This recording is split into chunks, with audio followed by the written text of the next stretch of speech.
Պարոն վարչապետ, կուզենայի նաև հիշեցնել, որ հայտարարագրման ժամկետը սկսվում է մարտի 2-ից մինչև նոյեմբերի 1-ը 2025 թվականի հայտարարագիրը ներկայացնելու համար եւ ուզում եմ ասեմ, որ երկու շաբաթվա ընթացքում մենք պատրաստում ենք այս առումով բերել եւս մեկ նախագիծ, որով կսահմանվեն այն չհարկվող եկամուտների ցանկերը, որոնք ենթակա չեն հայտարարագրման կամ որոնք հայտարարագրման ենթակա են միայն միանավակ գործարքի գծով սահմանված որոշակի շեմը գերազանցելու դեպքում, այսինքն այստեղ հավելյալ պարզեցումներ, որովհետև եթե հիշում եք, մեր քաղաքացիները հարցեր էին բարձրացնում, թե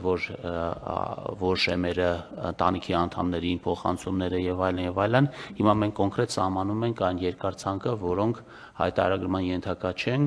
եւ երկու շաբաթվա ընթացքում կներկայացնենք կառավարության հաստատմանը։